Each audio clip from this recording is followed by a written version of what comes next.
ತುರಂಗದಲ್ಲಿ ಉರಿಯೋ ಸೂರ್ಯನೇ. ಈ ಕಾರ್ಯಕ್ರಮ ಒಂದು ಆರಂಭದ ಕಾರ್ಯಕ್ರಮ ಅಂತ. ಒಳ ಮೀಸಲಾತಿ ವರ್ಗೀಕರಣ ಆಗಿದೆ ಅಂದಮೇಲೆ ಅದು ಆಗ್ಯದ ಇಲ್ವಾ ಅನ್ನೋದಕ್ಕೆ ಮುಖಂಡರುಗಳು ಮಾತ್ರ ಈ ಒಂದು ಧರಣಿ ಸಮಾವೇಶದಲ್ಲಿ ಭಾಗವಹಿಸಬೇಕು ಅಂತ ನಾವು ಹೇಳಿದ್ರಿಂದ ಎಲ್ಲ ಜಿಲ್ಲೆಗಳಿಂದ ಒಂದು ಜಿಲ್ಲೆಯಲ್ಲಿ ಇಬ್ಬಿಬ್ಬರು 3 ಜನ, ತಾಲೂಕಿಂದ ಒಬ್ಬೊಬ್ಬರು ಬಂದು ಇಲ್ಲಿ ಭಾಗವಹಿಸಿದ್ದಾರೆ. ಇದು ಪ್ರತಿನಿಧಿಗಳ ಒಂದು ಧರಣಿ ಸಮಾವೇಶ. ಈ ಧರಣಿ ಸಮಾವೇಶದಲ್ಲಿ ನಾವೀಗ ತಥಾಗತ ಗೌತಮ ಬುದ್ಧ, ಬೋಧಿಸತ್ವ ಬಾಬಾ ಸಾಹೇಬ್ ಅಂಬೇಡ್ಕರ್ ಅವರನ್ನ, ಬಾಬು ಜಗಜೀವನ್ ಅವರನ್ನ, ಜಗಜ್ಯೋತಿ ಬಸವಣ್ಣವರನ್ನ, ಅವರ ಅನೇಕ ಸಮಕಾಲೀನ ಹೋರಾಟಗಾರರನ್ನ ನಾವು ನೆನೆಬೇಕಾಗ್ತದೆ. ನೆನೆಯೋದ್ರ ಮೂಲಕ ಇತಿಹಾಸ ಹರಿಯದವನು ಇತಿಹಾಸ ಸೃಷ್ಟಿಸಲಾರ ಅಂತ ಬಾಬಾ ಸಾಹೇಬ್ರು ಏನ್ ಹೇಳಿದ್ದಾರೆ ಆ ಮಾತನ್ನ ನಾವು ಅರ್ಥ ಮಾಡ್ಕೊಳ್ಳೋದ್ರ ಮೂಲಕ ತುಂಬಾ ದುಗುಡದಿಂದ, ತುಂಬಾ ಜಿಜ್ಞಾಸೆಯಿಂದ, ಹತಾಶೆಯಿಂದ ನಾನು ಏನೇನೋ ಮಾತಾಡಕ್ ಹೋಗಲ್ಲ. ಹೀಗಾಗಿ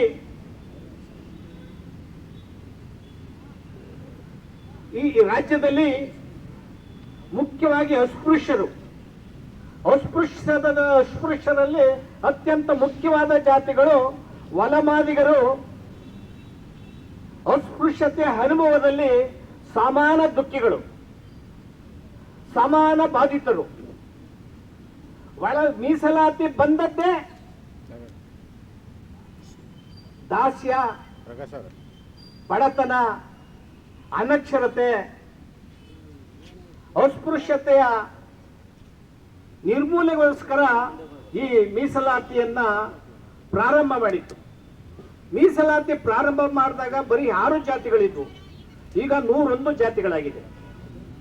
ದೇಶದಲ್ಲಿ ಪರಿಶಿಷ್ಟ ಜಾತಿಗಳು 1600 ಜಾತಿಗಳಿದ್ದಾವೆ. ಪರಿಶಿಷ್ಟ ಪಂಗಡದ ಜಾತಿಗಳು 1000 ಜಾತಿಗಳಿದ್ದಾವೆ. ಒಬಿಸಿಗಳು, ಹಿಂದುಳಿದ ಜಾತಿಗಳು ಮಂಡಲ್ ಆಯೋಗದ ಪ್ರಕಾರ 3743 ಜಾತಿಗಳಿದ್ದಾವೆ. ಅಂದ್ರೆ 6000ಕ್ಕೂ ಹೆಚ್ಚು ಜಾತಿಗಳು ದಲಿತ, SC, ST, OBC ಜಾತಿಗಳಿದ್ದಾವೆ. ಅದರೊಳಗೆ 400 ಜಾತಿಗಳಿರ್ತಕ್ಕಂಥ ಮುಸ್ಲಿಮರು ಕೂಡ ಇದ್ದಾರೆ. ಅಂದ್ರೆ ಮೀಸಲಾತಿ ಯಾವುದೋ ಪರಿಶಿಷ್ಟ ಜಾತಿಗೆ ಅಷ್ಟೇ ಕೊಟ್ಟಿಲ್ಲ. ಪರಿಶಿಷ್ಟ ಜಾತಿಗಳಲ್ಲಿ 18% ಮೀಸಲಾತಿಯನ್ನ ಕೊಟ್ಟರೆ ವರ್ಗಗಳಿಗೆ 3%, ಹಿಂದುಳಿದವರಿಗೆ 32%, ಒಟ್ಟು 50% ಮೀಸಲಾತಿ ಇದೆ. ಮೀಸಲಾತಿಯನ್ನು ಎನೌನ್ಸ್ ಮಾಡಿದ್ರು ಕೂಡ ಸರ್ಕಾರ ಅದನ್ನು ಅಬೆನ್ಸಲ್ಲಿ ಇಟ್ಟಿದ್ದಾರೆ. ಆದ್ರೆ ಈ ಮೀಸಲಾತಿ 100ಕ್ಕೆ 100ರಷ್ಟು ಮೀಸಲಾತಿಯನ್ನ 2000 ವರ್ಷಗಳ ಕಾಲ ಬ್ರಾಹ್ಮಣ ಸಮಾಜ, ಬ್ರಾಹ್ಮಣ ಜಾತಿ ಬಳಸಿಕೊಂಡಿದೆ. ಸ್ವಾತಂತ್ರ್ಯ ನಂತರ ಮೀಸಲಾತಿ ಬಂದಿದೆ. ಸಾವು ಮಹಾರಾಜರಿಂದ ಹಿಡಿದು ಇಲ್ಲಿವರೆಗೂ ಕೂಡ ನಾಲ್ವಡಿ ಕೃಷ್ಣರಾಜರು ಕೊಟ್ಟಂತ ಮೀಸಲಾತಿ ಒಂದು 125 ವರ್ಷಗಳು ಮೀಸಲಾತಿ ಆಗಿದೆ. ಸಂವಿಧಾನ ಬಂದ ಮೇಲೆ 75 ವರ್ಷಗಳು ಮೀಸಲಾತಿಯನ್ನ ಪರಿಶಿಷ್ಟ ಜಾತಿಯವರು 15% ಮೀಸಲಾತಿಯನ್ನ ಬಳಸ್ಕೊಂಡಿದ್ದಾರೆ. ಈ 15% ಮೀಸಲಾತಿ ಏನಾಗಿದೆ ಅನ್ನೋದನ್ನ ಹುಡುಕಾಟವನ್ನು ಇವತ್ತು ಮಾಡೋ ಅಂತ ಸ್ಥಿತಿ ಬಂದಿದೆ. 15% ಮೀಸಲಾತಿನಲ್ಲಿ 75 ವರ್ಷಗಳಿಂದ ಈ 101 ಜಾತಿಗೆ 6 ಜಾತಿಗೆ 101 ಜಾತಿ ಮಾಡಿ 15 ಎಷ್ಟಿಗೆ 3 ಅಷ್ಟೇ ಇಟ್ಟಿದ್ದಾರೆ. ಮೀಸಲಾತಿಯನ್ನು ಹೆಚ್ಚಿಸಲೇ ಇಲ್ಲ. ಮೀಸಲಾತಿಗೆ ಅನೇಕ ಜಾತಿಗಳನ್ನ ಸೇರಿಸಿ ಹೋದ್ರು. ಆದ್ರೆ ಮೀಸಲಾತಿಯ ಕೆಳಗಡೆ ಇದೆಯಲ್ಲ, ಕೆಳಗಡೆ ಇರುವಂತ ಜಾತಿ, ಕಟ್ಟಕಡೆಯ ಜಾತಿ, ಮೀಸಲಾತಿಯ ತುಣುಕು ಕೂಡ, ನಲ್ಲಿಯಲ್ಲಿ ಸೋರ ಅಂತ ಕೊಡೆ ಹನಿ ನೀರು ಕೂಡ ಅವರಿಗೆ ಸಿಕ್ಕಿಲ್ಲ. 101 ಜಾತಿಗಳಲ್ಲಿ ಒಂದು 40 ನಾಗಮೋಹನ್ ದಾಸ್ ವರದಿ ಪ್ರಕಾರ 41 ಜಾತಿಗಳಿಗೆ ಮಂಡಲ್ ಪಂಚಾಯಿತಿ, ತಾಲೂಕ್ ಪಂಚಾಯಿತಿ, ಪಟ್ಟಣ ಪಂಚಾಯಿತಿ ಸದಸ್ಯರು ಕೂಡ ಇಲ್ಲ 41 ಜಾತಿನಲ್ಲಿ. ಇನ್ನು 97 ಜಾತಿಗಳಲ್ಲಿ ಇಂಜಿನಿಯರು, ಡಾಕ್ಟರು, PhD ಮಾಡುವಂತವ್ರು ಯಾರೂ ಇಲ್ಲ. 58 ಜಾತಿಗಳಲ್ಲಿ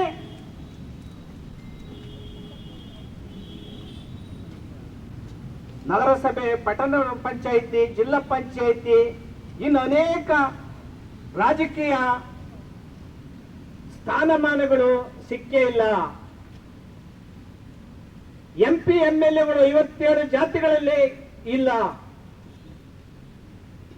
ವಿದ್ಯಾಸಿರಿ ಯೋಜನೆ, ಪ್ರಬುದ್ಧ ಯೋಜನೆಗಳಿಗೆ ಅರ್ಜಿ ಹಾಕದೇ ಇರುವಂತ ಜಾತಿಗಳು 40 ಜಾತಿಗಳು ಇದಾವೆ.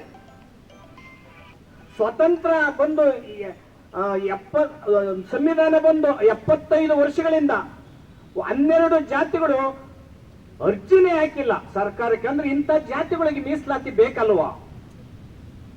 ಈ ಮೀಸಲಾತಿ ಬೇಕು ಅಂತಾನೆ ಒಳ ಮೀಸಲಾತಿ ವರ್ಗೀಕರಣಕ್ಕೆ ಹೋರಾಟ ಮಾಡಿದಂತಹ ಸ್ವತಂತ್ರ ಸೇನಾನಿಗಳು, ಯೋಧರು ಹೋರಾಟವನ್ನ ಬಂದಿದ್ದಾರೆ. ಅದು ಮಾದಿಗ ಸಮಾಜದ ಹೆಸರಿನಲ್ಲಿ ಆಡುವಂತ ಹೋರಾಟ.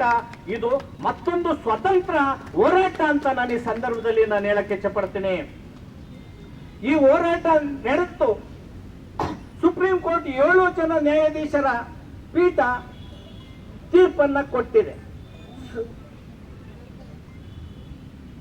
ಸುಪ್ರೀಂ ಕೋರ್ಟ್ ತೀರ್ಪಿಗೆ ಗೌರವ ಕೊಡೋದಾದ್ರೆ, ಸುಪ್ರೀಂ ಕೋರ್ಟ್ ತೀರ್ಪಿಗೆ ನೀವು ಬೆಲೆಯನ್ನು ಕೊಡೋದಾದ್ರೆ, ಸಿದ್ದರಾಮಯ್ಯನವ್ರ ಸರ್ಕಾರ ಒಳ ಮೀಸಲಾತಿಯನ್ನ ನೀವು ಸರಿಯಾದ ರೀತಿಯಲ್ಲಿ ಅರ್ಥ ಮಾಡ್ಕೋಬೇಕಾಗಿತ್ತು, ವರ್ಗೀಕರಣ ಮಾಡಬೇಕಾಗಿತ್ತು. ಸಿದ್ದರಾಮಯ್ಯನವ್ರಿಗೆ ಅಡ್ವೊಕೇಸಿನೂ ಗೊತ್ತಿಲ್ಲ, ಮೀಸಲಾತಿನೂ ಗೊತ್ತಿಲ್ಲ, ಒಳ ಮೀಸಲಾತಿನೂ ಗೊತ್ತಿಲ್ಲ. ಅವರ ಸಚಿವ ಸಂಪುಟದ ಅನೇಕ ಸಚಿವರುಗಳಿಗೆ ಮೀಸಲಾತಿ ಬಗ್ಗೆನೇ ಗೊತ್ತಿಲ್ಲ. ಒಳ ಮೀಸಲಾತಿನ ಎಲ್ಲಿ ಗೊತ್ತಾಗ್ತದೆ? ನಾನಿಲ್ಲಿ ಒಳ ಮೀಸಲಾತಿನಲ್ಲಿ ಮಾಡಿರುವಂತ ಪಿತೂರಿಗಳನ್ನೇ ಸಂದರ್ಭದಲ್ಲಿ ಹೇಳಕ್ಕೆ ಇಚ್ಛೆಪಡ್ತೀನಿ.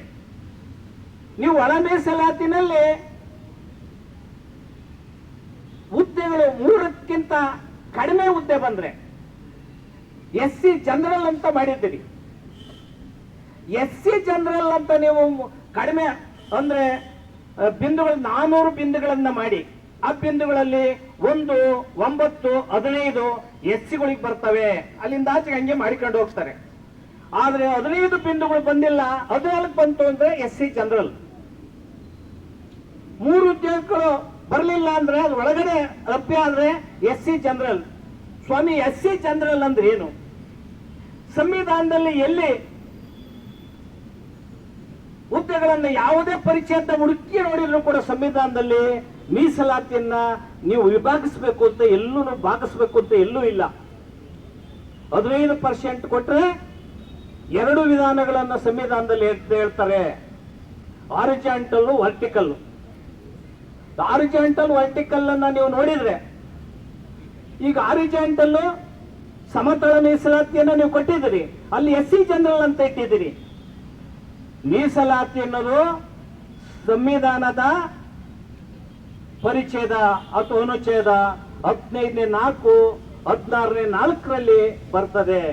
ಇದು ಕಂಕರೆಂಟ್ ಲಿಸ್ಟ್ ಆಫ್ ಸಬ್ಜೆಕ್ಟ್. ಈ ಕಂಕರೆಂಟ್ ಲಿಸ್ಟ್ ಆಫ್ ಸಬ್ಜೆಕ್ಟ್ ಬರೀ ಕರ್ನಾಟಕಕ್ಕೆ ಸಂಬಂಧಪಡಲ್ಲ, ಎಲ್ಲಾ ರಾಜ್ಯಕ್ಕೂ ಸಂಬಂಧಪಡ್ತದೆ, ಕೇಂದ್ರಾಡಳಿತ ಪ್ರದೇಶಗಳು ಸಂಬಂಧಪಡ್ತದೆ. ಮತ್ತೆ ಸ್ವತಂತ್ರ ಪೂರ್ವದಿಂದ DPRಗಳು ಅನೇಕ ಏಕ ಹುದ್ದೆ,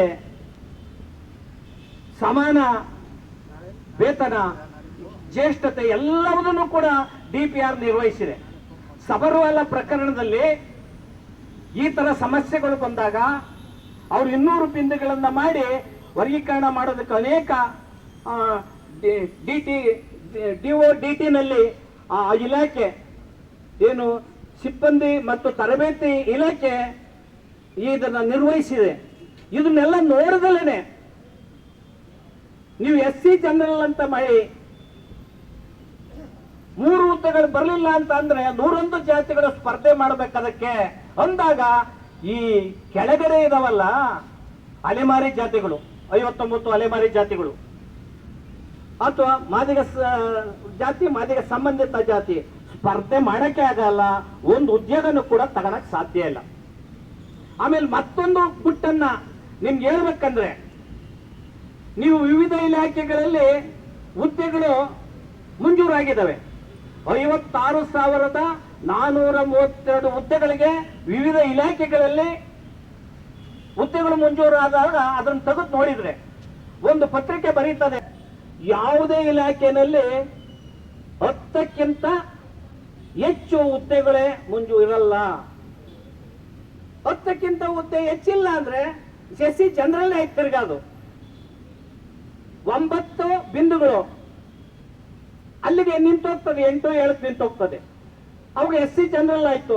ಒಳ ಮೀಸಲಾತಿ ಎಲ್ಲಿ ಮಾಡಿದ್ರೆ ನೀವು? ಅವ್ರು ಅದು ಕೇಳ್ತಾರೆ, ಒಳ ಮೀಸಲಾತಿ ಅಲ್ಲ ಇದು ಒಣ ಮೀಸಲಾತಿ ಅಂತ. ಆಮೇಲೆ ಮತ್ತೊಂದು ಮಾತನ್ನು ಅವರು ಇದ್ರಾಗ ಹೇಳ್ತಾರೆ, ನೀವು ಒಳ ಮೀಸಲಾತಿ ವರ್ಗೀಕರಣ ಸಂದರ್ಭದಲ್ಲಿ 3 ಹುದ್ದೆಗಳಿಲ್ಲ ಅಂದ್ರೆ SC ಜನರಲ್ ಅಂತ ಮಾಡಬೇಕು ಅಂತ ಹೇಳಿದಿರಲ್ಲ. ಈ ಒಳ ಮೀಸಲಾತಿ ಹುದ್ದೆ ಅಪ್ರೂವ್ ಆದ್ರೂ ಕೂಡ ಒಂದು 16, 17, 18, 20 ಆದ್ರೂ ಕೂಡ ಅಲ್ಲಿ 1ನೇ ಹಂತದಲ್ಲಿ 2ನೇ ಹಂತ 3ನೇ ಹಂತದಲ್ಲಿ ಮಾಡ್ಕೋಬಹುದು. SC ಜನರಲ್ ಮಾಡ್ಬೋದು. ತಿರ್ಗಾ ಜೊತೆಗೆ KS ಗ್ರೇಡ್ 1 ಗ್ರೇಡ್ 2 ಅವೆಲ್ಲನೂ ಕೂಡ ಬರೀ 7, 8, 6, 7 ಅಷ್ಟೇ ಹುದ್ದೆ ಬರೋದು. ಅಂದ್ರೆ ಇದನ್ನು ಒಳಗಡೆ ನೀವು ವಿಷಯ ಇಟ್ಟು SC ಜನರಲ್ ಅಂತ ಮಾಡಿ ಯಾವುದೇ ಅಲೆಮಾರಿಯ ಮಕ್ಕಳು, ಮೋಚಿಯ ಮಕ್ಕಳು, ಬಂಗಿಗಳ ಮಕ್ಕಳು, ಪೌರ ಕಾರ್ಮಿಕರ ಮಕ್ಕಳು, ಚರ್ಮ ಕಾರ್ಮಿಕರು, ದಕ್ಕಲಿಗರು, ಆ ಮಕ್ಕಳು ಒಂದು ಉದ್ಯೋಗನೂ ಕೂಡ ಪಡಿಬಾರದು. ಶಿಕ್ಷಣದಲ್ಲಿ ಯಾವುದೇ ಒಂದು PhD ಅಥವಾ ಇಂಜಿನಿಯರು, ವೈದ್ಯರು ಆಗಬಾರದು ಅನ್ನೋ ಅಂತ ಹುದ್ದೆ ಒಂದು ಹುನ್ನಾರ ಇದೆಯಲ್ಲ, ಇದು ಅಂಬೇಡ್ಕರಿಸಮ್ಮ. ಬಾಬಾ ಸಾಹೇಬ್ರು ಹಂಗೆ ಹೇಳಿದ್ರ, ಸಂವಿಧಾನ ಹಂಗೆ ಹೇಳಿದ್ರ. ಇವು ಪಕ್ಕ ಮೀಸಲಾತಿ ವರ್ಗೀಕರಣ ಸುಪ್ರೀಂ ಕೋರ್ಟ್ ಆದೇಶವಾದ ಉಲ್ಲಂಘನೆ, ಕಂಟೆಂಪ್ಟ್ ಟು ಕೋರ್ಟ್, ಅಸಂವಿಧಾನಿಕ, ಅವೈಜ್ಞಾನಿಕ.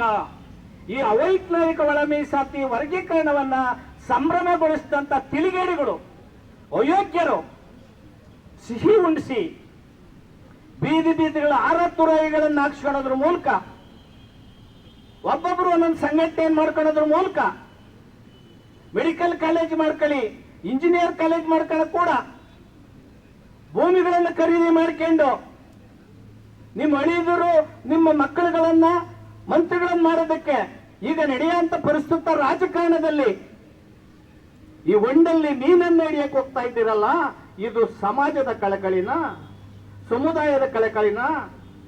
ಈ SC ಜನರಲ್ ಅಲ್ಲಿ ವಲಯ ಮತ್ತು ಮಾದಿಗರ ಇಬ್ಬರೂ ಕೂಡ ವೆರಿ ಡೇಂಜರಸ್, ತೀರ ಅಪಾಯ ಅನ್ನೋ ಮಾತನ್ನ ಈ ಸಂದರ್ಭದಲ್ಲಿ ಹೇಳಿ, ಅತಿ ಅಪಾಯ ಅಲೆಮಾರಿ ಸಮಾಜಕ್ಕೆ, ಆ ನಂತರ ಮಾದಿಗ ಸಮಾಜಕ್ಕೆ, ಆ ನಂತರ ವಲಯ ಸಮಾಜಕ್ಕೂ ಅಪಾಯ ಇದೆ. ಈ ತಿಳಿಗೇಡಿ ಒಂದು ಪೀಠಿಕೆಯನ್ನ, ಭೂಮಿಕೆಯನ್ನ ಹಾಕಿದ್ದೀರಲ್ಲ, ನೀವು ಅಂಬೇಡ್ಕರ್ ವಿರೋಧಿಗಳು, ಸಂವಿಧಾನ ವಿರೋಧಿಗಳು, ಮತ್ತೆ ಸುಪ್ರೀಂ ಕೋರ್ಟ್ ನ ವಿರೋಧಿಗಳು ಅನ್ನೋ ಈ ಮಾತನ್ನ ಈ ಸಂದರ್ಭದಲ್ಲಿ ಹೇಳಕ್ಕೆ ಇಚ್ಛೆ ಪಡ್ತೀನಿ. ಜೊತೆಗೆ ಬಾಬಾ ಸಾಹೇಬ್ ಅಂಬೇಡ್ಕರ್ ಅವರು 1956ರಲ್ಲಿ RPI ಸ್ಥಾಪನೆ ಮಾಡಿದಂತ ಸಂದರ್ಭದಲ್ಲಿ ಅವ್ರ ಪ್ರಣಾಳಿಕೆಯಲ್ಲಿ ಒಳ ಮೀಸಲಾತಿ ವರ್ಗೀಕರಣ ಮಾಡೋದಕ್ಕೆ ಪ್ರಣಾಳಿಕೆಯಲ್ಲಿ ಬರೆದಿದ್ದಾರೆ.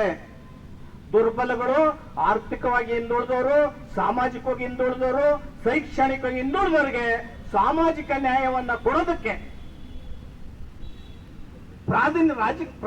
ಪ್ರಾತಿನಿಧ್ಯವನ್ನ ಶೈಕ್ಷಣಿಕವಾಗಿ, ರಾಜಕೀಯವಾಗಿ ಮತ್ತು ಔದ್ಯೋಗಿಕವಾಗಿ ನಾನು ಪ್ರಾತಿನಿಧ್ಯನ ಕೊಡ್ತೀನಿ ಅಂತ ಹೇಳಿ ಅವರು ಪ್ರಣಾಳಿಕೆಯಲ್ಲಿ ಬಾಬಾ ಸಾಹೇಬ್ ಅಂಬೇಡ್ಕರ್ ಬರೆದಿದ್ದಾರೆ. ನೀವು ಅಂಬೇಡ್ಕರ್ ವಿರೋಧಿಗಳು, ಅಂಬೇಡ್ಕರ್ ಪರವಾಗಿರುವಂತ, ಅಂಬೇಡ್ಕರ್ ಐಡಿಯಾಲಜಿ ಇರೋರು ಅಲ್ಲ. ಮೊದಲೇ ತಲೆಮಾರಿನ ಪ್ರಥಮ ನಾಯಕರು, ದಲಿತ ಚಳವಳಿಯನ್ನ ನಡೆಸಿದಂತವ್ರಿಗೆ ಬಾಬಾ ಸಾಹೇಬರ ಐಡಿಯಾಲಜಿ ಗೊತ್ತಿಲ್ಲ, ಬಾಬಾ ಸಾಹೇಬ್ ಅಂಬೇಡ್ಕರ್ ಅವರ ತತ್ವ ಸಿದ್ಧಾಂತಗಳು ಗೊತ್ತಿಲ್ಲ. ಆ ಕಾರಣದಿಂದ ನೀವು ಜೀವನವನ್ನ ಮಾಡ್ಕೊಳಕ್ಕೋಸ್ಕರ, ನೀವು ಆಯ್ಕೆ ತಿನ್ನಕ್ಕೋಸ್ಕರ ಇಡೀ ಸಮಾಜವನ್ನ ಒಡೆದು ಈ ಸಮಾಜನ ತಳಮಟ್ಟದಲ್ಲಿರ್ತಕ್ಕಂಥ ಸಮಾಜಗಳಿಗೆ ಅನ್ಯಾಯವನ್ನ ಮಾಡಿಕೊಡ್ತಿದ್ದೀರಿ.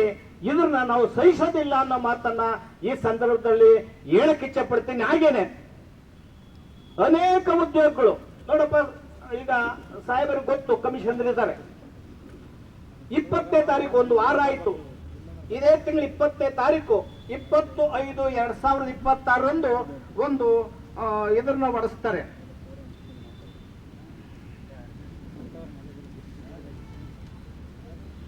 ನೋಡಪ್ಪ, ಸುತ್ತೋಲೆ ಹೊರಡಿಸ ಸರ್ಕಾರದಿಂದ ಸುತ್ತೋಲೆ 7 ದಿನ ಆಗಿದೆ. ಸುತ್ತೋಲೆ ಹೊರಡಿಸಿ 23ನೇ ತನಕ ಸಹಿ ಹಾಕಿದ್ದಾರೆ. ಇದರಲ್ಲಿ ಪ್ರಾಥಮಿಕ ಶಾಲೆಗಳು 40,000 ಪ್ರಾಥಮಿಕ ಶಾಲೆಗಳು ರಾಜ್ಯದಲ್ಲಿ, ಪ್ರೌಢಶಾಲೆಗಳು 11,000, ಒಟ್ಟು 51,000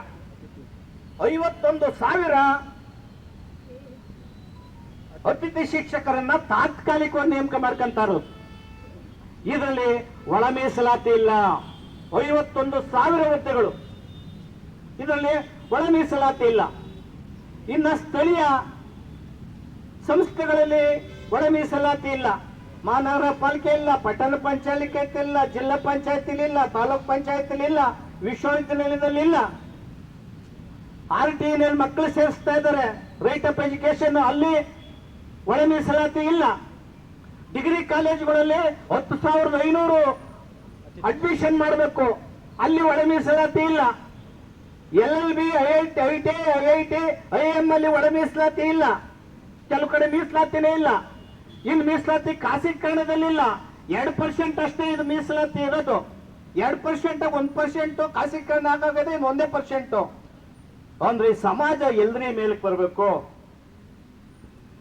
97% 100ರಲ್ಲಿ 97 ಜಾತಿಗಳಿಗೆ ಭೂಮಿನೇ ಇಲ್ಲ ಅಂತೇಳಿ ನಾಗಮೋಹನ್ ದಾಸ್ ವರದಿಯನ್ನ ಕೊಡ್ತಾರೆ. ಭೂಮಿ ಮೇಲೆ ಇಲ್ಲ, ಮನೆ ಇಲ್ಲ, ನಿವೇಶನ ಇಲ್ಲ, ಉದ್ಯೋಗ ಇಲ್ಲ, ಶಿಕ್ಷಣ ಇಲ್ಲ. ಸಂವಿಧಾನ ಆಡಳಿತ ಮಾಡುವಂತವರು, ಸಂವಿಧಾನದಲ್ಲಿ ಕೂತ್ಕೊಂಡಿರುವಂತಹ ಜಾತಿವಾದಿಗಳಿದಾರಲ್ಲ, ಮೇಲ್ಜಾತಿಗಳಿದಾರಲ್ಲ, 75 ವರ್ಷಗಳಿಂದ ಆಡಳಿತವನ್ನು ಮಾಡ್ಕೊಂಡು ಬಂದಿದಾರಲ್ಲ, ಮೇಲ್ಜಾತಿಗೆ ಮಾದಿಗ ಸಮಾಜ ಓಟ್ ಹಾಕಿಲ್ವಾ? ವಲಯ ಸಮಾಜ ಓಟ್ ಹಾಕಿಲ್ವಾ? ಅಲೆಮಾರಿ 59 ಜಾತಿ ಸಮಾಜ ಓಟ್ ಹಾಕಿಲ್ವಾ? ಈ ನ್ಯಾಯನ ಸರಿಯಾದ ರೀತಿಯಲ್ಲಿ ಮಾಡ್ರಿ.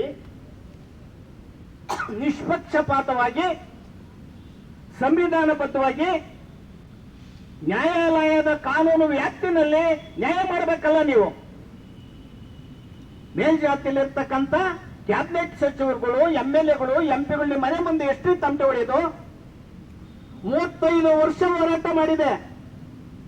ಮಾದಿಗ ಮತ್ತು ಮಾದಿಗ ಸಂಬಂಧಿತ ಒಳ ಮೀಸಲಾತಿ ದಂಡೋರ ಇತರೆ ಸಂಘಟನೆಗಳು 35ಕ್ಕೂ ಹೆಚ್ಚು ವರ್ಷ ಹೋರಾಟ ಮಾಡಿದ್ದಾರೆ. ಬಿ ಕೃಷ್ಣಪ್ಪ ಸಮಾಧಿಯಿಂದ ಜಾಥಾ ಬೆಂಗಳೂರಿಗೆ, ಕೂಡಲ ಸಂಗಮದಿಂದ ಜಾಥಾ, ಹುಬ್ಳಿ ಸಮಾವೇಶದಲ್ಲಿ 8 ಜನ ಸತ್ತೋಗ್ತಾರೆ. ಸುವರ್ಣಸೌಧ ಮುತ್ತಿಗೆ ಲಾಠಿ ಪ್ರಹಾರ ಬೆಳಗಾವಿಯಲ್ಲಿ, 100 ಸಹಸ್ರಾರು ಕೇಸ್ಗಳು, ರಕ್ತ ಕಣ್ಣೀರಿನಲ್ಲಿ, ಬೆವರಿನಲ್ಲಿ ಪ್ರಾಣವನ್ನ ಕೊಟ್ಟು, ಜೀವವನ್ನ ಕೊಟ್ಟು ಹೋರಾಟ ಮಾಡಿದಾರಲ್ಲ. ದೇಶದ ಯಾವುದೇ ಚರಿತ್ರೆಯನ್ನ ತೆಗೆದು ನೋಡಿದ್ರೆ ನೀವು 35 ವರ್ಷ ಹೋರಾಟ, ದೀರ್ಘ ಹೋರಾಟ ಮಾಡಿರುವಂತಹ ಇತಿಹಾಸ ಎಲ್ಲೂ ಇಲ್ಲ. ಇಷ್ಟು ಹೋರಾಟ ಮಾಡಿದ್ರು ಕೂಡ ಕರೆಂಟ್ ಕಿತ್ತಾಕೋದು, ಕಾಲಿಳಿಯೋದು, ಕಿತಾಪತಿ ಮಾಡೋದು. ನಾನು ಹೇಳ್ತೇನೆ, ನಾವು ಇಲ್ಲಿ ಕೆಲವು ಸಮಾಜಗಳನ್ನ ನಮ್ಮ ಮುಖಂಡರುಗಳು ಮಾತಾಡಿದ್ದಾರೆ, ಅದು ಸತ್ಯ ಇದೆ.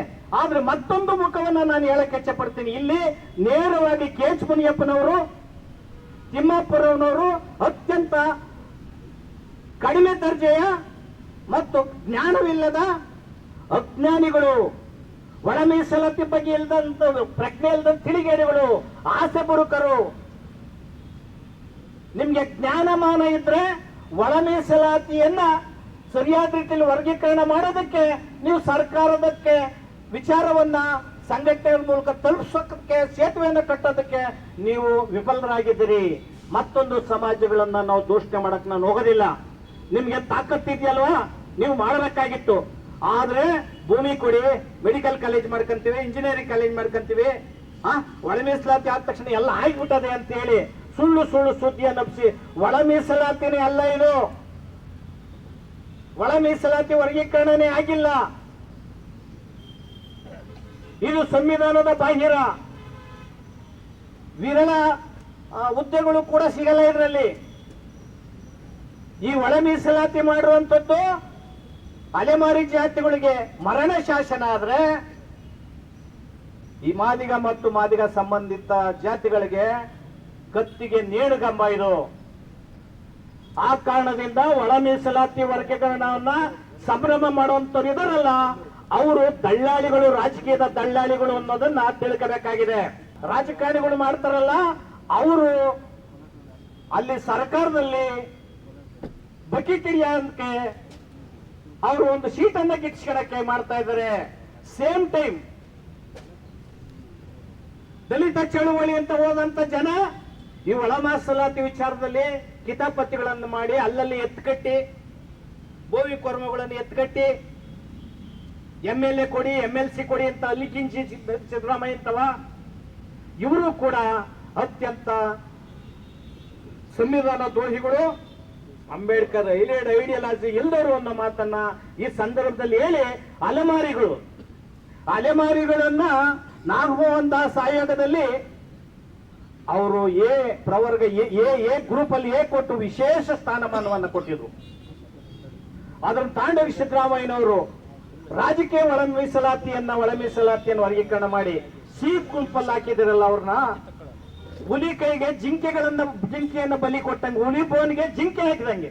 ತುಂಬಾ ಸುಲಭ ಆಯ್ತು ಭೀಮಶಂಕರ್ ಸರ್. ಈ ರೀತಿಯ ಹುನ್ನಾರವನ್ನ ಮಾಡಿ ಅಲ್ಲಿ ಅವ್ರಿಗೆ 20% ಕೊಟ್ಟಿದ್ದೀವಿ.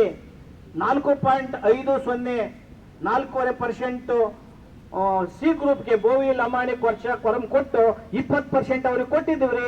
ಇವರಲ್ಲಿ ಯಾರವರು ಅರ್ಹರು ಇಲ್ಲದ್ರೆ ಅದ್ರೂ ನೀವೇನು ಕೇಳಿ ಅಂತ ಮಾಡಿದಿರಲ್ಲ ಆದೇಶನ. ಇದು ಎಂತ ಕಿಡಿಗೇಡಿ ಕೆಲಸ ರೀ, ಇದು ಅತ್ಯಂತ ಮೋಸಗಾರಿಕೆಯ ಹುನ್ನಾರ. ಆದ್ರಿಂದ ಅಲೆಮಾರಿಗಳು ಡೆಲ್ಲಿ ಚಲೋ ಮಾಡಿದ್ರು, ಇಲ್ಲಿ ಮಾಡಿದ್ರು, ಅವ್ರ ವಯಸ್ಸಿಲ್ಲ. ಯಾಕೆ ಅವ್ರ ವಯಸ್ಸಿಲ್ಲ ಅಂದ್ರೆ ಅವ್ರ ರೇಷನ್ ಕಾರ್ಡು ಇಲ್ಲ, ಆಧಾರ್ ಕಾರ್ಡು ಇಲ್ಲ, ವೋಟರ್ ಐಡಿನೂ ಇಲ್ಲ. ಅವ್ರು ಎಲ್ಲಿ ವೋಟ್ ಹಾಕ್ತಾರೆ, ಏನ ಮಾಡ್ಕೊಳ್ಳಿ ಹೋರಾಟನ ಅನ್ನೋ ಒಂದು ತೀರ್ಮಾನಕ್ಕೆ ಹೋಗಿದ್ರಲ್ಲ. ಮನುಷ್ಯತ್ವ ಇದೆಯಾ, ಮಾನವೀಯತೆ ಇದೆಯಾ? ಸಿದ್ದರಾಮಯ್ಯ, ನಿನ್ನ ಅಧಿಕಾರ ಇನ್ನು ಮೂರು ಗಳಿಗೆನಲ್ಲಿ, 3 ನಿಮಿಷದಲ್ಲಿ, 3 ದಿನದಲ್ಲಿ ನಿನ್ನ ಅಧಿಕಾರ ಹೋಗ್ತದೆ. ಅದು ಶಾಪ, ಮಾದಿಗ ಸಂಬಂಧಿತ ಜಾತಿಗಳ ಶಾಪ ಅನ್ನೋ ಮಾತನ್ನ ಈ ಸಂದರ್ಭದಲ್ಲಿ ಹೇಳಕ್ಕೆ ಇಚ್ಛೆ ಪಡ್ತೀನಿ. ಸಿದ್ದರಾಮಯ್ಯನವರೇ, ನಾನು 8 ವರ್ಷಗಳ ಕಾಲ 2 ಅವಧಿಯಲ್ಲಿ ಮುಖ್ಯಮಂತ್ರಿ ಆಗಿದ್ದೀನಿ ಅಂತೀರಲ್ಲ, 19 ಬಜೆಟ್ ಅನ್ನು ಮಂಡಿಸಿದ್ದೀನಿ ಅಂತೀರಲ್ಲ. ಮನುಷ್ಯ ಎಷ್ಟು ವರ್ಷ ಬದುಕಿದ್ದ ಅನ್ನೋದು ಮುಖ್ಯ ಅಲ್ಲ, ಬದುಕಿದ್ದಾಗ ಏನ್ ಮಾಡ್ದ ಅನ್ನೋದು ಮುಖ್ಯ. ದೇವರಾಜ್ ಅವರು ಅವನೂರು ಆಯೋಗ ಜಾರಿ ಮಾಡಿದ್ರು. ಅವನೂರು ಆಯೋಗ ಜಾರಿ ಮಾಡಿದಾಗ ಪ್ರಬಲ ಜಾತಿಗಳೆಲ್ಲನೂ ಕೂಡ ಅರಸೂರು ಅವರಿಗೆ ಏನು ಹೈವೇ ತಡೆದ್ರು, ಈ ಮೈಸೂರು ಬೆಂಗಳೂರು ಹೈವೇ ತಡೆದ್ರು. ದೊಡ್ಡ ಗಲಾಟೆ ಆಯ್ತು. ದೇವೇಗೌಡರು ಅವರೆಲ್ಲನೂ ಅದನ್ನ ನೇತೃತ್ವ ವಹಿಸಿದ್ರು. ಅವಾಗ ಅವ್ರಿಗಿನ್ನ ಸೀನಿಯರ್ಗಳು ಅನೇಕ ಗೌಡರುಗಳು ಇದ್ರು. ಎದುರುಕಣ್ಲೇ ಇಲ್ಲ ಅವರು. ಲಿಂಗಾಯತರು ಈ ಕಡೆ ಹೋರಾಟ ಮಾಡಿದ್ರು, ಈ ಭಾಗದಲ್ಲಿ ಉತ್ತರ ಕರ್ನಾಟಕ, ಅವರು ಬೆದರ್ಲೇ ಇಲ್ಲ. ಅವನೂರು ಆಯೋಗ ಜಾರಿ ಮಾಡಿದ್ರು.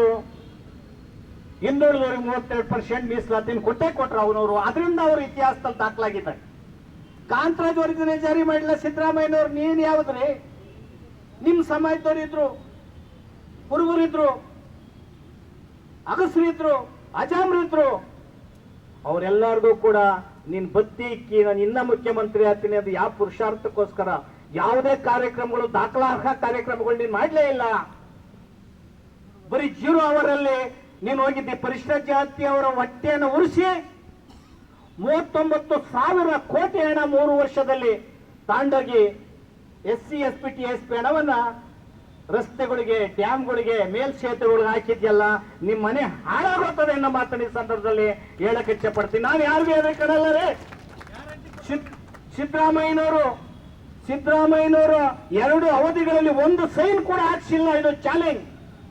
1 ಸೈನ್ ಕೂಡ ನಾನು ತಗೊಂಡಿಲ್ಲ. ಯಾಕಂದ್ರೆ ನೀನ್ ಮಾಡೋ ಅನ್ಯಾಯ ನಮ್ಗೆ ಹೊಟ್ಟೆ ಉರಿತದೆ. 5 ಗ್ಯಾರಂಟಿ ಅಂತ ಹೇಳ್ತಾ ಇದ್ಯಾ. 5 ಗ್ಯಾರಂಟಿನಲ್ಲಿ ಅನ್ನಗಳಿಗೆ ಕೈ ಅಟ್ಟಿಸ್ತಾ ಇದ್ದೀರಿ. ಅನ್ನ ಭಾಗ್ಯ ಮತ್ತೆ ಬಸ್ ಫ್ರೀ ರೇ, ಅವ್ರಿಗೆ ಭೂಮಿಯನ್ನು ಕೊಡೆಯ, ನಿನ್ಗೆ ವಾಪಸ್ ಸರ್ಕಾರಕ್ಕೆ ಅಕ್ಕಿ, ರಾಗಿ, ಭತ್ತವನ್ನು ಕೊಡ್ತಾರೆ. ಜನ ಸಬಲೀಕರಣ ಮಾಡ್ರಿ. ಕುಡಿಸಕ್ ಹೋಗೋದಲ್ಲ, ಸಾರಾಯಿ ತತ್ತೀನಿ ಅಂತ ಹೋಗಿದ್ ಮನುಷ್ಯ ನೀನು. ವಾಪಸ್ಸು ವಾಪಸ್ ತತ್ತೀನಿ ಅಂತ ಹೋದ್ ಮನುಷ್ಯ ನೀನು. ನಾವು ಹೋರಾಟ ಮಾಡಿದಾಗ ನಿಲ್ತದು. ನಿಂತಿರೋದು ನಮ್ಮಿಂದ, ಸಾರಾಯಿ ನಿಂತಿರೋದು ನಮ್ಮಿಂದ. ಪ್ರತಿ ಒಬ್ಬರಿಗೊಂದು ವಸತಿ ಶಾಲೆ ಇರೋದು ನಮ್ಮ ಹೋರಾಟದಿಂದ. ಇಂಗ್ಲಿಷು ಮಾಧ್ಯಮಗಳು ಪ್ರಾರಂಭ ಮಾಡಿ ಅಂತ ಹೋರಾಟ ಮಾಡಿದವರು ನಾವು. ಆದ್ರೆ ಇನ್ನು ಯಾವ ಬದ್ಧತೆ ಇದೆ ಅನ್ನೋದನ್ನ ಪ್ರಶ್ನೆ ಮಾಡ್ತೇವೆ. ನೋಡ್ರಿ, ನೆರೆ ರಾಜ್ಯದಲ್ಲಿ ತೆಲಂಗಾಣ, ಆಂಧ್ರ, ತಮಿಳುನಾಡು ನೀಟಾಗಿ ಅವ್ರು ಬಂದ ತಕ್ಷಣನೇ ಸುಪ್ರೀಂ ಕೋರ್ಟ್ ಆದೇಶ ಬಂದ ತಕ್ಷಣ ಒಳ ಮೀಸಲಾತಿನ ವರ್ಗೀಕರಣ ಮಾಡಿದ್ರು. ಸಿದ್ದರಾಮಯ್ಯನವರು 2 ವರ್ಷ ಇಟ್ಕೊಂಡು ಕೂತ್ಕೊಂಡ್ರು. 13ರಿಂದ 18ವರೆಗೂ ಸಿಎಂ ಆಗಿದ್ರು ಕೂಡ ಸದಾಶಿವ ಆಯೋಗ ವರದಿ ಇದ್ರು ಕೂಡ ತೆಗೆದು ನೋಡ್ಲೇ ಇಲ್ಲ ಸಿದ್ದರಾಮಯ್ಯನವರು. ತೆಲಂಗಾಣ ಆಂಧ್ರದಲ್ಲಿ ಭೀಮಶಂಕರ್ ಅವರು ಆದೇಶವನ್ನು ಮಾಡಿದ್ರು. ನಿಮಗೆ ಗೊತ್ತು, SC ST TSP ಒಳ ಮೀಸಲಾತಿಯನ್ನು ಒಳ ಮೀಸಲಾತಿಯನ್ನು ಅಳವಡಿಸಿದ್ದಾರೆ. ಫಲಾನುಭವಿಗಳನ್ನ ಒಳ ಮೀಸಲಾತಿ ಅಂತ ಆಯ್ಕೆ ಮಾಡ್ತಾ ಇದ್ದಾರೆ. ನೋಡಿ ಆದೇಶ ಇಲ್ಲಿದೆ. ತೆಲಂಗಾಣ ಮತ್ತೆ ಆಂಧ್ರ ಪ್ರದೇಶದಲ್ಲಿ SC ST TSP ಆದೇಶ ಅಲ್ಲಿ ಮಾಡೋದಿಲ್ಲಿದೆ. ಸಿದ್ದರಾಮಯ್ಯನವರು ಏನಪ್ಪ ಮಾಡಿದ್ದಾರೆ, ನಮ್ಮ ಕರಪತ್ರ ಓದಿ ಸುಮಾರು ಒಂದು 15 ಟೈಪು ಎಷ್ಟೆಷ್ಟು ಉದ್ಯೋಗಗಳಲ್ಲಿ ಒಳ ಮೀಸಲಾತಿ ಇಲ್ಲ ಅಂತ ಡಿಟೈಲ್ ಆಗಿದೆ ಕರಪತ್ರದಲ್ಲಿ. ಅದನ್ನ ಹಾಕಿದ್ದೇವೆ ನಾವು. ಅಂದ್ರೆ ಒಳ ಮೀಸಲಾತಿ ಸಂಪೂರ್ಣ ಒಳ ಮೀಸಲಾತಿ ಆಗಬೇಕು. ಎಲ್ಲೆಲ್ಲಿ ಉದ್ಯೋಗಗಳು ಇದಾವೋ, ಯಾವ ವೃಂದದಲ್ಲಿ ಇದೆಯೋ, ಯಾವ ಇಲಾಖೆಯಲ್ಲಿದೆಯೋ ಅಲ್ಲೆಲ್ಲನೂ ಕೂಡ ಒಳ ಮೀಸಲಾತಿ ವರ್ಗೀಕರಣ ಆಗಬೇಕು ಅಂತ ಈ ಮೂಲಕ ಆಗ್ರಹವನ್ನ ನಾವು ಈ ಮೂಲಕ ಮಾಡ್ತಾ ಇದ್ದೇವೆ. ಜೊತೆಗೆ ಒಳ ಮೀಸಲಾತಿ ವರ್ಗೀಕರಣ ಯಾರ್ಯಾರು ಸಂಭ್ರಮಿಸ್ತಾರೆ ದಯಮಾಡಿ ಸಂಭ್ರಮಿಸಬೇಡಿ. ಕೂಡ್ಲೇನೆ KH ಮುನಿಯಪ್ಪನವರು, ತಿಮ್ಮಾಪುರವರು ತಮ್ಮ ಸ್ಥಾನಕ್ಕೆ ರಾಜೀನಾಮೆಯನ್ನು ಕೊಟ್ಟು ಹೊರಗಡೆ ಬಂದು ಹೋರಾಟ ನಮ್ಮ ಜೊತೆ ಮಾಡಬೇಕು ಅಂತ ಈ ಮೂಲಕ ಆಗ್ರಹವನ್ನು ಮಾಡ್ತಾ ಇದ್ದೇನೆ. ಮತ್ತೊಂದು ಸಾರಿ ಹೇಳ್ತೇನೆ, ಈ ಸಮಾಜವನ್ನು ಪ್ರತಿನಿಧಿಸ್ತಕ್ಕಂಥ ಆಹಾರ ಮತ್ತು ನಾಗರಿಕ ಸರಬರಾಜು ಸಚಿವರಾದ KH ಮುನಿಯಪ್ಪನವರು, ಎಂಡದ ಖಾತೆಯ ಅಬಕಾರಿ ಸಚಿವರಾದಂತ ತಿಮ್ಮಾಪುರ ಅವರು ತಮ್ಮ ಸ್ಥಾನಕ್ಕೆ ಕೂಡಲೇ ರಾಜೀನಾಮೆಯನ್ನ ಕೊಡಬೇಕು. ಮತ್ತೆ ಏನಾದ್ರು ಕ್ಯಾಬಿನೆಟ್ ಎಕ್ಸ್ಪೆನ್ಷನ್ ಆದ್ರೆ ಇವರು ಸಚಿವರನ್ನ ಮಾಡಬಾರದು ಅನ್ನೋ ಮಾತನ್ನು ಹೇಳೋದ್ರ ಮೂಲಕ ನೀವು ಹೋರಾಟಕ್ಕೆ ಬರ್ಬೇಕು. ನಮ್ಮ ಜೊತೆ ಒಳಗಡೆ ಕೂಡಲೇ ಒಬ್ಬೊಬ್ರು ಒಂದೊಂದು ಸಂಘ ಮಾಡೋದು ವಿಸರ್ಜನೆ ಮಾಡಬೇಕು. ಈ ಸಮಾಜವನ್ನು ದಿಕ್ತಪ್ಪಿಸಬೇಡಿ ಅನ್ನೋ ಮಾತನ್ನ ಈ ಸಂದರ್ಭದಲ್ಲಿ ಹೇಳಕ್ ಇಚ್ಛೆ ಪಡ್ತಾ ಇದ್ದೀನಿ. ಹಾಗೆ ನಾನು ಕಂಠಶೋಷಣೆ ಮಾಡಿಕೊಳ್ಳಲ್ಲ. ಅದೇ ನಮ್ಮ ಸಹೋದರ ವಲಯ ಸಮಾಜದ ಅನೇಕ ಸಚಿವರುಗಳು, MLAಗಳು ಅವರು ಈ ರೀತಿ ಮಾಡಿಲ್ಲ ರೀ. ಅವ್ರು ಏನ್ ಮಾಡಿದ್ರು ಕೂಡ ಬದ್ಧತೆಯಿಂದ ಆ ಸಮಾಜಕ್ಕೆ ಹೋರಾಟ ಮಾಡ್ತಾ ಇದ್ರು. ರಾಜಕೀಯ ನೀವು ನಿಮ್ಮ ಸಮಾಜಕ್ಕೆ ಹೋರಾಟ ಮಾಡಿ, ಯಾಕೆ ಮನೆಗೊಂದೊಂದು ಸಂಘಟನೆಗಳನ್ನ ಮಾಡ್ಕೊಂಡಿದ್ದೀರಿ? ಇದು ಒಪ್ಪೋದಾದ್ರು ಒಪ್ಪಿ, ಇಲ್ಲ ನಾನು ಬೈಕಣಾದ್ರು ಬೈಕಡಿ. ಹೀಗಾಗಿ ಈ ಸಮಾಜದಲ್ಲಿ ಯಾರ್ಯಾರು ಒಳ ಮೀಸಲಾತಿ ಹೋರಾಟದಲ್ಲಿ ಹಿಂದಕ್ಕೆ ಹೋಗಿದ್ದೀರಿ, ಯಾವ ಪಕ್ಷದಾಗಿಲ್ಲಪ್ಪ ನೀವು? ಬಿಜೆಪಿಲಿ ಇಲ್ವಾ? ಕಾಂಗ್ರೆಸ್ನಾಗಿಲ್ವಾ? ಈ ವೇದಿಕೆ ಕೇಶವಮೂರ್ತಿ ಅವರು ನಾವೆಲ್ಲ ಇದು ರಾಜಕೀಯೇತರ ವೇದಿಕೆ, ಯಾವುದೇ ಆಶಾಮೇಷಗಳನ್ನು ಇಟ್ಕೊಂಡಂತ ವೇದಿಕೆ. ನಾನು 50 ವರ್ಷಗಳು ಹೋರಾಟ ಮಾಡಿದ್ದೇನೆ. 48 ವರ್ಷಗಳು ಪತ್ರಿಕಾ ಕಟಿಂಗ್ಸ್ ಅನ್ನು ಪುಸ್ತಕದಲ್ಲಿ ಹಾಕಿದ್ದೇವೆ. ನಾನು 5 ಡಿಗ್ರಿ ಮಾಡಿದ್ರು ಕೂಡ ಯಾವುದೇ ಉದ್ಯೋಗಕ್ಕೆ ಹೋಗ್ಲಿಲ್ಲ. ನಾವು ಅತ್ಯಂತ ಫುಲ್ ಟೈಮ್ ಆಗಿ ಸಮಾಜದ ಕೆಲಸವನ್ನ ಬಾಬಾ ಸಾಹೇಬ್ ಅಂಬೇಡ್ಕರ್ ತತ್ವ ಸಿದ್ಧಾಂತವನ್ನು ನುಡಿಸಿದ್ದೇವೆ. ಯಾವುದೇ ಆಶಾಮಿಷಗಳನ್ನು ಇಟ್ಕೊಂಡೇ ಹೋರಾಟವನ್ನು ಮಾಡಿದ್ದೇವೆ. ನಾನು ಕೂಡ ರಾಜಕೀಯವಾಗಿ ಬರಬೇಕು, ದುಷ್ಟ ರಾಜಕಾರಣದಲ್ಲಿ ಹಿಂದಿದ್ರೆ ಈ ರಾಜ್ಯದ ಮುಖ್ಯಮಂತ್ರಿ ಆತಿದ್ದೆ ಅನ್ನೋ ಮಾತನ್ನ, ಈ ಸಮಾಜದ ಬೆಂಬಲವನ್ನು ತಗೊಂಡು ಅನ್ನೋ ಮಾತನ್ನ ಈ ಸಂದರ್ಭದಲ್ಲಿ ಹೇಳಕ್ಕೆ ಇಚ್ಛೆ ಪಡ್ತೀನಿ. ಆ ಕಾರಣದಿಂದ ರಾಜಕೀಯದಲ್ಲಿರ್ತಕ್ಕಂಥ ವಲಯ ಮಾದಿಗ ಸಮಾಜದ ಸ್ಪೃಶ್ಯ ಸಮಾಜದ ಮುಖಂಡರಲ್ಲಿ ನಾನು ಪರಿಪರಿಯಾಗಿ ಮನವಿ ಮಾಡ್ತಾ ಇದ್ದೇನೆ. ಅಲೆಮಾರಿ ಸಮಾಜಗಳನ್ನ ಗುಂಪಿಗೆ, ವಿಶೇಷ ಗುಂಪಿಗೆ ಸೇರಿಸಿ, ಮತ್ತೆ ಏನ್ ಸುಪ್ರೀಂ ಕೋರ್ಟ್ ಆದೇಶ ಕೊಟ್ಟಿದೆ ಆದೇಶವನ್ನ ಚಾಚು ತಪ್ಪಂಗೆ ಫಾಲೋ ಮಾಡಿ. ಏನ್ ಸುಪ್ರೀಂ ಕೋರ್ಟ್ ಎಂಪೆರಿಕಲ್ ಡಾಟಾದಲ್ಲಿ ಚಂದ್ರಚೂಡ್ ಅವರು ಸ್ಪಷ್ಟ ಬರೀತಾರೆ ಚೀಫ್ ಜಸ್ಟಿಸ್, ನೀವು ನೋಡಿ. ಅವರು ಕನ್ಕ್ಲೂಷನ್ ಸಮ್ಮರೈಸ್ಡ್ ಅದರಲ್ಲಿ ಬರೆಯುವಾಗ ಸಮ್ಮರೈಸ್ಡ್ ಅವ್ರು ಹೇಳ್ತಾರೆ ಎಂಪೆರಿಕಲ್ ಡಾಟಲ್ಲಿ backward, more backward, most backward, ಒಂದು ಹಿಂದುಳಿದವರು, ಅತಿ ಹಿಂದುಳಿದವರು, ಅತಿ ಹೆಚ್ಚು ಹಿಂದುಳಿದವರು ಅಂತ. ಅದು ಎಂಪೆರಿಕಲ್ ಡಾಟಾ ದತ್ತಾಂಶ. ಅಂದ್ರೆ ಅತಿ ಹೆಚ್ಚು ಹಿಂದುಳಿದವರು ಯಾರು ಬರ್ತಾರೆ ಅಂದ್ರೆ ಅಲೆಮಾರಿಗಳು ಬರ್ತಾರೆ. ಅವರನ್ನ ನೀವು ಮನಮೋಹನ್ ದಾಸ್ ಕೊಟ್ಟಿದ್ದನ್ನ ನೀವು ನೋಡ್ಬೇಕು ತಾನೆ. ಸದಾಶಿವ ಆಯೋಗ ಕೊಟ್ಟಿದ್ರು, ಜಯಪ್ರಕಾಶ್ ಹೆಗಡೆ ವರದಿಯನ್ನ ಕೊಟ್ಟರು, ಹಿಂದೆ ಅವನೂರು ವರದಿಯನ್ನ ಕೊಟ್ಟರು, ಮೊನ್ನೆ ನಾಗಮೋಹನ್ ದಾಸ್ ವರದಿಯನ್ನು ಕೊಟ್ಟರು. ಎಲ್ಲ ವರದಿಗಳನ್ನ ಪುಟ್ಟಿಗೆ ಹಾಕಿ ಎಲ್ಲ ವರದಿಗಳನ್ನ ಕಸದ ಬುಟ್ಟಿಗೆ ಹಾಕಿ ಎಲ್ಲಾ ಆಯೋಗದ ವರದಿಗಳನ್ನ ಕಡೆಗಣಿಸಿ ಸಿದ್ದರಾಮಯ್ಯನವ್ರದ್ದು ಆಯೋಗ ಮಾಡಿಕೊಂಡು ಮಾಧುಸ್ವಾಮಿದು ಹಿಂದಕ್ಕೆ ಹಾಕಿ ನೀವು ಹೋಗಿ ಈ ಹಳ್ಳಿ ಕಡೆ ಬಾಡುಗುಡ್ಡೆ ಹಾಕ್ತಾರಲ್ಲ, ಕೆಲವ್ರಿಗೆ ಗೊತ್ತದೆ. ಇಲ್ಲಿ ಬ್ರಾಹ್ಮಣರು ರಸಾಯನ ಹಚ್ತಾರಲ್ಲ ದೇವಸ್ಥಾನ ಮುಂದೆ, ಹಂಗಂಚಿದ್ಯಲ್ಲ ರಾಜಕೀಯ ಮೀಸಲಾತಿನ. ಸಿದ್ದರಾಮಯ್ಯ ಒಳ ಮೀಸಲಾತಿ ಅಂದ್ರೆ ಯಾವ ಆಯೋಗದ ಆಧಾರ ಇದೆ ರೀ ನಿಮ್ಗೆ? ಕೋರ್ಟ್ ಅಲ್ಲಿ ಬಿದ್ದೋಗ್ತದೆ, ನ್ಯಾಯಾಂಗದ ತೊಡಕಾಗ್ತದೆ, ಮುಂದಿನ ಭವಿಷ್ಯದಲ್ಲಿ ಮೀಸಲಾತಿಗೆ ಪೆಟ್ಟಾಗ್ತದೆ.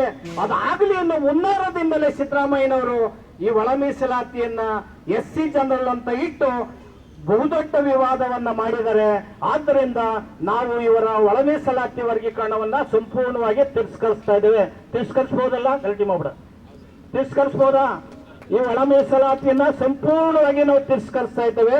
ಒಳ ಮೀಸಲಾತಿಯನ್ನ ಮಾರ್ಪಡಿಸಬೇಕು. ವೈಜ್ಞಾನಿಕವಾಗಿ ಸುಪ್ರೀಂ ಕೋರ್ಟ್ನ ಆದೇಶವನ್ನ ಸರಿಯಾದ ರೀತಿಯಲ್ಲಿ ಓದ್ಕೊಂಡು, ಸಂವಿಧಾನವನ್ನ ಸರಿಯಾದ ರೀತಿಯಲ್ಲಿ 15(4), 15(6) ಓದ್ಕೊಂಡು ಅದ್ರಲ್ಲಿ ಜನರಲ್ ಅಂತ ಎಲ್ಲಾನ ಸಂವಿಧಾನದಲ್ಲಿ ಬಂದಿದ್ರೆ ನಾನು ಚಳುವಳಿಯನ್ನು ಬಿಟ್ಬಿಡ್ತೀನಿ. ಎಂತ ಬಹುದೊಡ್ಡ ಶಿಕ್ಷೆಗೂ ನಾನು ರೆಡಿ ಇರ್ತೀನಿ.